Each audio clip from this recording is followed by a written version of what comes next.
up, Yoshi? Still keeping the peace? Awesome.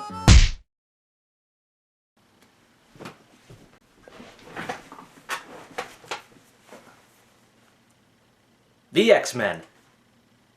When it comes to comic book franchises, it's really hard to get more iconic, prolific, or expansive than Marvel's X-Men series.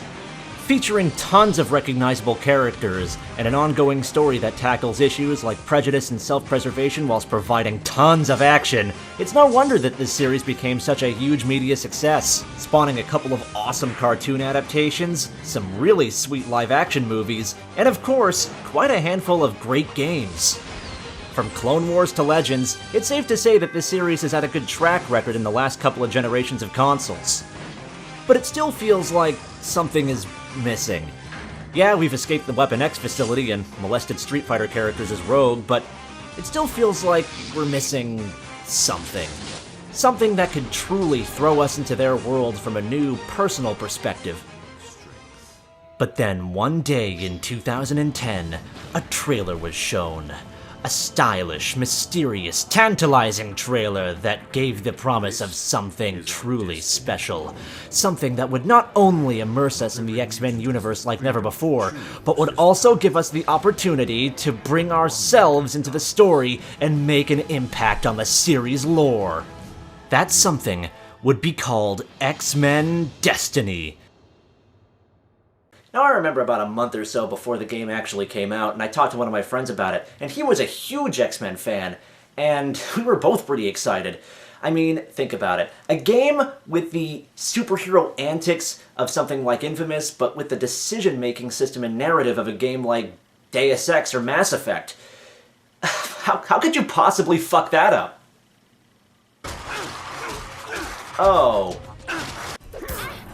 Oh. Oh, no. Oh, boy. Well, hey. Maybe it doesn't look all that bad. Maybe this is just one of those cases where you simply just can't judge a book by its cover. After all, Metroid Prime turned out awesome, and that game looked like shit before. So, who knows? Let's give it a fair shot, shall we?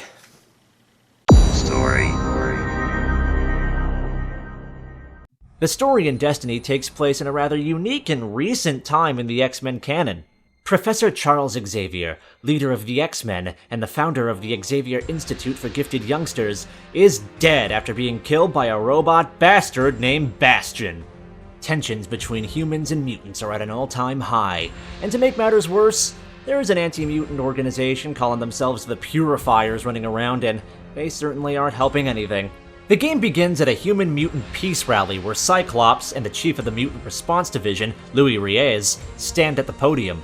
Among the audience are three playable teenage mutants who've yet to discover their powers: Adrian, Aimi, and Grant. Once you pick your character, shit immediately hits the fan as the antagonizing Brotherhood led by Magneto comes in and crashes the party, and it's amidst the ensuing chaos that their mutant powers finally awaken, leaving them to fight through the madness and help out in whichever way they can.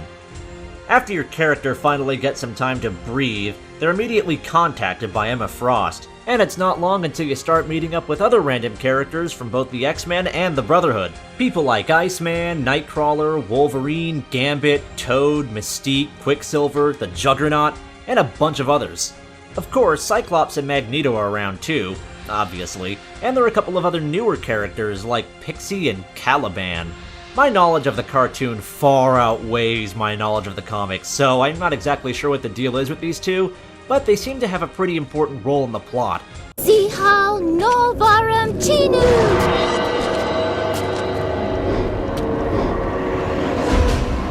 Of course, your character is left smack in the middle of the whole mess, so it's up to them to find out what the Purifiers are up to, stop them among other lingering threats, and make the ultimate decision of whether to fight for equality with the X-Men or mutant supremacy with the Brotherhood.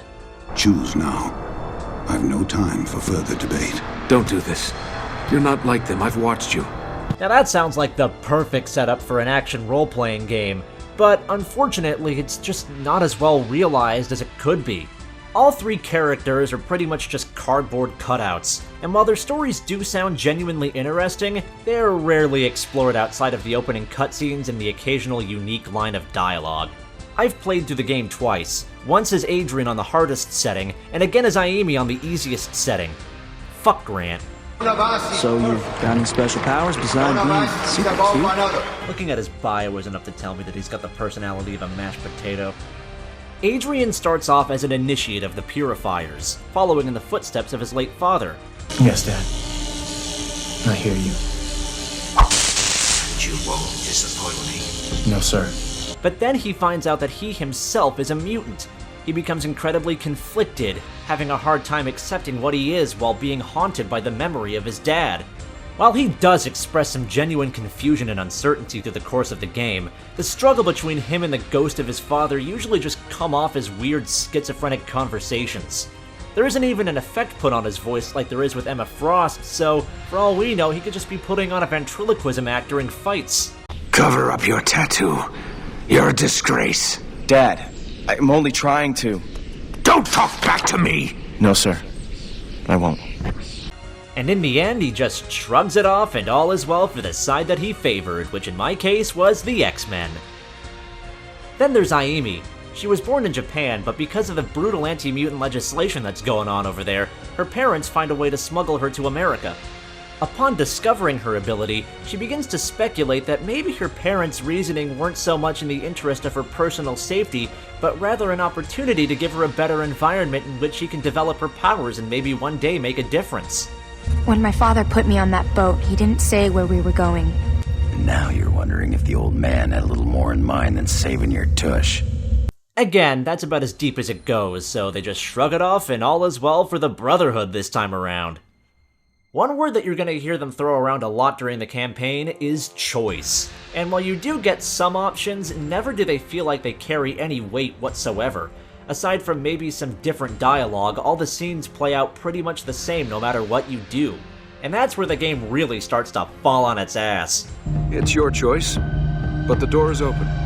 Will whoever you pick be able to defeat the Purifiers and save the world alongside whoever you decide to fight with? Well, that is for you to decide, right? I mean, if you really wanna, I guess. The game labels itself as an action RPG, but in reality it's more of an action brawler with some light RPG elements sprinkled in. You'll go around beating stuff up and that's pretty much it as far as variety is concerned. You start off by selecting your character in a pretty clever little menu that shows them interacting with people in the crowd, letting you get a feel for whatever personality they might have. Once they have their first near-death experience, you get to select their base power from a list of 3. Shadow Matter, which lets them create shadowy blades and act like Nightcrawler, Energy Projection, which lets them focus on long-range attacks, and Density Control, which I never used. As you progress through the main story, more advanced powers will become available to you, based on which base power you picked. And with the exception of the last upgrade level, you have choices between which powers you want to upgrade your character with. You can further beef up these powers by spending experience points that you earn in combat, and if you go the route of energy projection, then get ready to have one ridiculously overpowered character before the final act. Jeez. Adding further to the customization options are X-Genes, which are basically lesser versions of the plasmids from BioShock. You can equip any gene that you've collected at any time, and they come in 4 flavors. Offense genes give your attacks special effects, like shock damage. Defense genes can give you extra health boosts, or even add an effect to your dash move. Special genes can give you passive boosts, like regenerating health or the ability to move really fast. And costumes, because, you know, those are genetic too, I guess, make you look different. Of course, the genes are all based on previously existing characters in the series, so equipping a matching set of 4 will allow you to trigger X mode, which superpowers your attacks. While it only makes sense that they would use powers inspired from other characters in the series, the whole idea that you can switch in and out between these genes at will makes it feel as though you're simply borrowing these powers, rather than developing them as your own. The choice system, as mentioned earlier, barely exists. Most of the dialogue options are pretty much there for being informative, kind of like the investigation options in Mass Effect. You'll come across options that'll put you in favor of either the X-Men or the Brotherhood, usually at key plot points, or optional side missions for specific characters. While there are quite a few points like that in the game, they never feel like they change anything. Most options simply just alter the dialogue in a cutscene ever so slightly, like check this scene out for example. Where's Pixie? What have you done to her? Oh, that's a whole lot of misplaced sentiment, boy.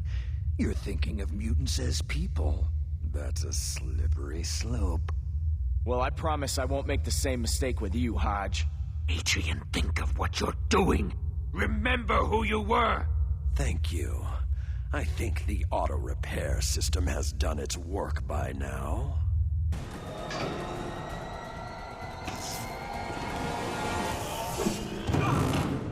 Okay, now let's pick the other option.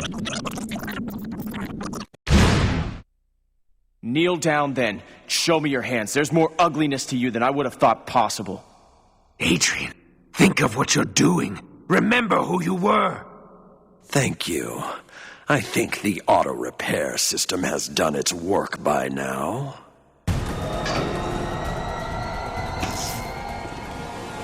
Oh boy, I feel like I'm really having an impact on the plot right now. The only thing that it truly seems to affect is what side missions you can do in the next chapter, and even then, those types of missions are few and far between.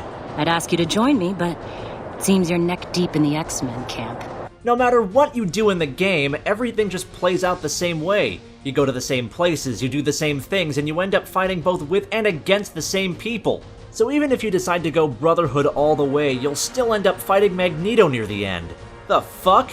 Seriously, haven't I proven myself to be an asset to your organization yet? Jeez. The one word that keeps coming to mind when thinking of this whole thing is shallow. Nothing is deep enough. The characters, the setting, the customization, the dialogue, it's all there, but just barely.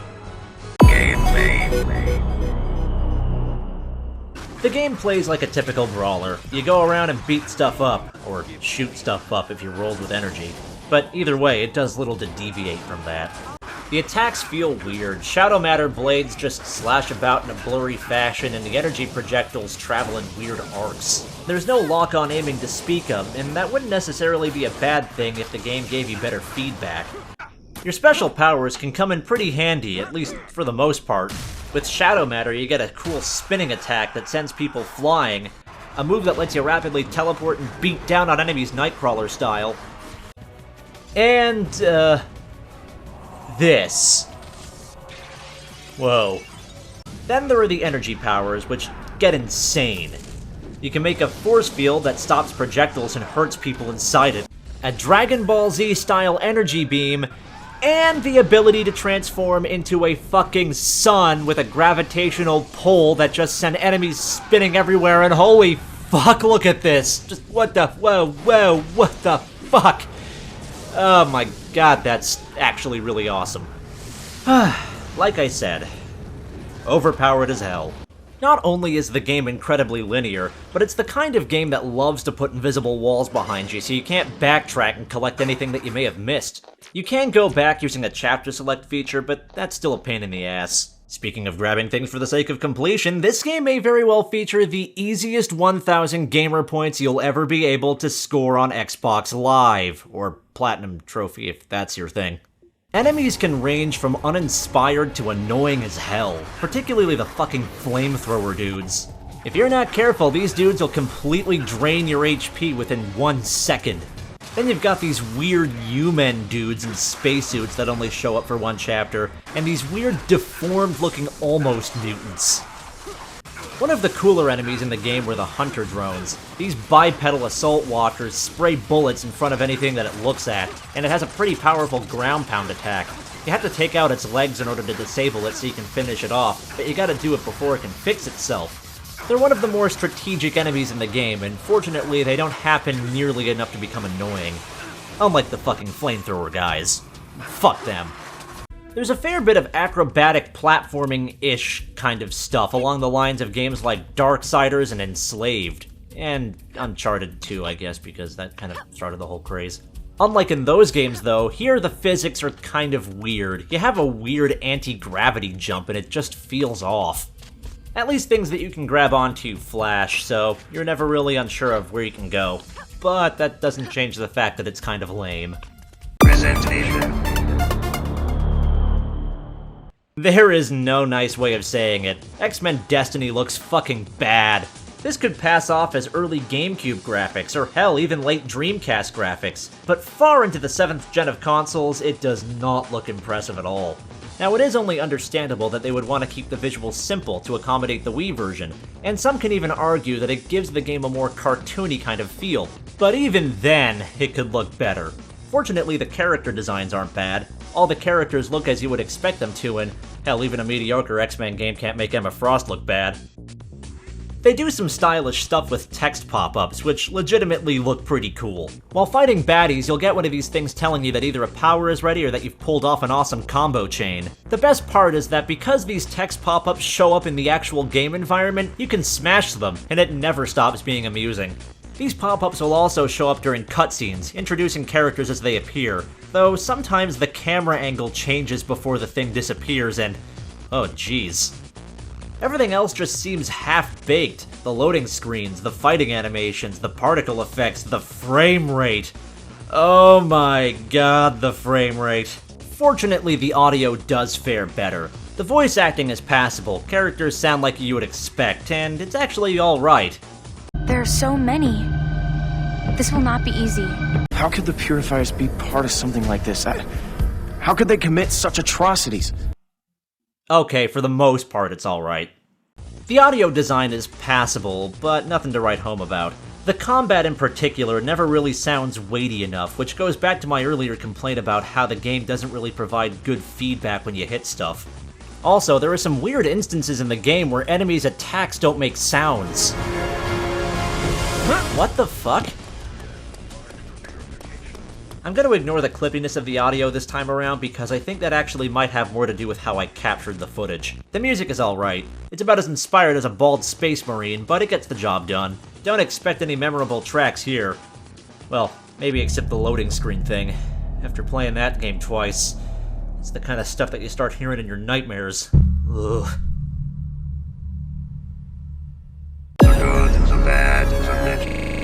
Amazingly enough, there are actually good things that I can say about X-Men Destiny.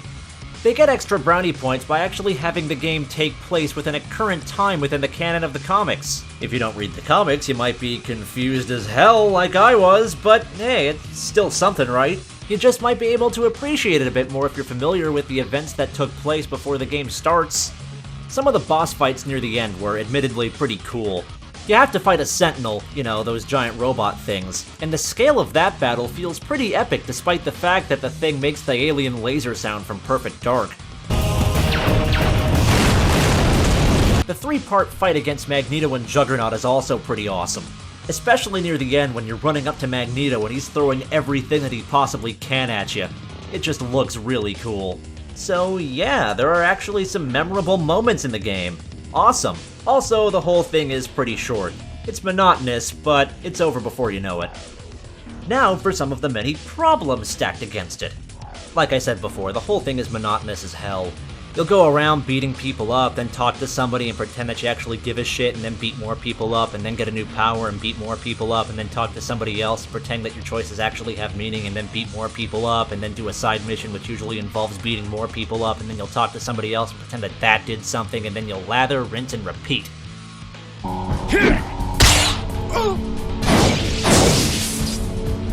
Well, some of the bosses are cool. Most of them are just upgraded versions of some of the rarer dudes that you fight, particularly the robot suit guy. He's just a beefed up version of the robot suit dudes that you fight in the main game and in challenges, and he keeps coming back. Trust me, it's what the Master Race will be wearing this season. After the epic fight against the Sentinel and the final confrontation against Magneto, your last challenge in the game is the fucking robot suit guy. I'm not kidding. This is the last guy you fight in the game. Fuck it! And then there's the whole choice thing. Yeah, I'm probably putting way too much stress on it, but it kills the entire experience above all else. They keep on going on saying, it's your choice, and you must live with the consequences of your actions. And then they give you these options that barely have any impact whatsoever. And then you've got these really intriguing conversations that give you a whopping total of 1 dialogue option to pick from. Essentially conversations that stop until you press A, completely non-branchable and pointless, and completely destroying any illusion that you have any impact on this world. You would like to keep me from my destiny! Now with that in mind, let's just look at another game real quick, like, I don't know, Deus Ex. This game also emphasizes player choice, and while the story does play out in a mostly linear fashion, it's all the little things that you do that make subtle impacts on the gameplay experience. Depending on what you do or don't do, certain characters may or may not end up getting killed, certain parts of the game may become harder or easier, and almost every objective has multiple ways in which you can approach them. Pritchard, I'm in. The door worked just fine. I'm happy for you. Very few games have managed to pull off such a directed experience that still feels like your own experience. Then you've got X-Men Destiny, where the only thing that your choices truly impact is who you stand with at the very end. And even at the very end, you can jump ship if you want. You could roll with the X-Men through the entire game, and then at the very end, switch over to the Brotherhood like that, and they'll be like, okay, why not? The game is also buggy as hell. One particularly amusing bug that I came across was when I was fighting in one of the open arenas. One of those little pop-up things showed up, but I guess it got stuck in the environment and never disappeared. So it just stayed there forever. You could walk around it, and every time a new one would come up, the text on that particular version of it would change too. And it was always a solid red. That's... wow. Whoa. Just, wow. Oh, hey there, Wolverine. I couldn't help but notice there's a thing in your way. Yeah. You want to move around that, maybe? Come on. Come on. Once I was doing a challenge mission, and I guess one of the guys spawned incorrectly, like behind the gate that he comes out of or something. And because of that, I ended up failing the mission because I could not, for the love of God, find him. There were also a couple of occasions where the music did something weird. It like looped over or something. You be the judge of this.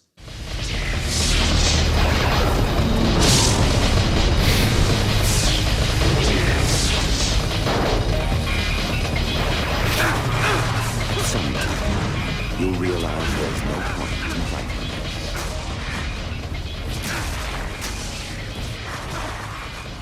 Yeah, that definitely sounds like it's not supposed to happen. Good going, Silicon Knights. Good going. X-Men Destiny is a freaking mess. It promised a lot, and it failed to deliver all across the board. If you were able to create your own original mutant character and develop its own powers, then it could have been enough to carry the game a bit further. But instead, you have to pick between 3 pieces of cardboard that almost resemble characters and make choices that define inconsequential. Couple that with a mediocre beat-em-up structure, some seemingly weightless-feeling combat, a story that fails to leave any kind of impression, and some really weird bugs, and you've got yourself an experience that's, well, definitely not destined for greatness. It might be a stretch to say that it's the most disappointing game of this generation, but it almost kind of feels like it.